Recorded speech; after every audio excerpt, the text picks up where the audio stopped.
Hoe de eerste 20 minuten kunnen we kwad wezen. Cambuur had neer in te brengen en om Veendam nou echt net bepaald oerend van vertrouwen is het eens een beetje saai. Veendam krijgt wel de beste kansen waarvan dit de grootste is.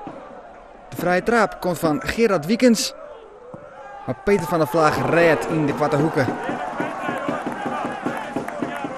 Maar dat Veendam voor het skoft op vastsprong komt is ons net verwonderlijk. De goal komt wel uit de loft van, maar hij is er net minder mooi om. Prachtige knal van Dominique Stiekel. En Cambuur dus maar 1-0 achter in een hele matige eerste helft. Het was zeer moeizaam. We speelden de eerste helft tegen de wind in. Ja, het was gewoon moeilijk om ballen goed vanuit je verdediging te krijgen. Als ballen bij Peter kwamen en je moest de diepte spelen en je raakte hem iets verkeerd, dan kwam hij nooit verder dan een meter of 30, 35. Nou, dan wordt daar alweer het duel uitgevochten. Ja, en dan wordt het een moeilijke wedstrijd. Maar ik maar de wien in de reg speelt Cambuur net een protocleer. Sterker nog, Veendam bloedt de betere ploeg.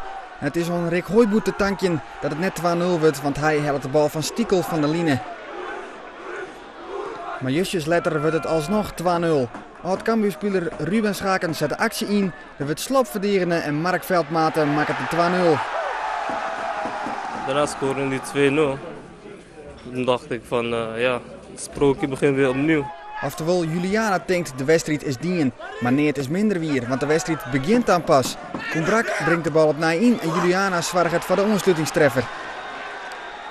Daarna komen we goed in de wedstrijd en daarna scoren ze gelijk die 3-1. Dacht ik van, nu is het echt afgelopen.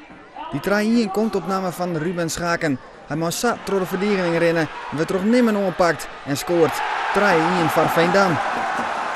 Had jij in de 83ste minuut, toen het 3-1 stond voor Veendam, nog enige hoop op een puntje in deze wedstrijd? Moeilijke vraag. Je hebt wel zo het idee van dit glipt ons uit de handen. Maar Cambuur jouwt net op. 2 minuten na de 3-1 is het op een Juliana die scoort. Zijn tweede van de wedstrijd, zijn tweede van het seizoen en dan is het 3-2. En weer 2 minuten later maakt het Cambuur zelfs leak. Veendam krijgt de bal net voort. Hooiboer speelt de bal in op Tjolak. Die zit hem dan nog op de peel, maar dan is Mark en Boa er als de keeper bij om de 3-3 te matchen. Veendam kon een paar keer zo doorlopen richting onze goal en wij konden een paar keer de tweede bal oppakken en dan stond je zo weer aan de andere kant, stond je schietpositie. Ja, dit is een krankzinnige wedstrijd. Want dan nog is het net dingen. In de blessuretijd houden beide ploegen achterin iepen hoes.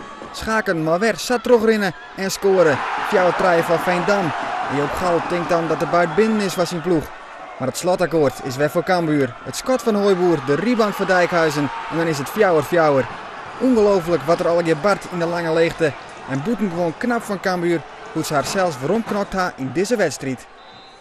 Ja, dat is een mooi ding, hè? In ieder geval het publiek vermaakt.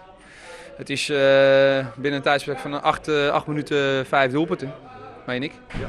Dus dan zullen er genoeg zijn die morgenochtend het krantje openslaan en vanavond om natuurlijk vlak voor tijd met de 3-1 achterstand de teletext uitgezet hebben. En morgenochtend bij het ontbijt zien dat er 4-4 gespeeld is.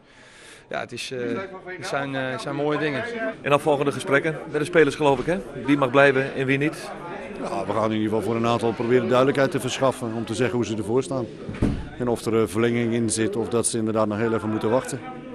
En een aantal die krijgen gewoon absoluut nog in de resterende tijd, kunnen ze zich nog gewoon bewijzen. Er is nooit iets definitief.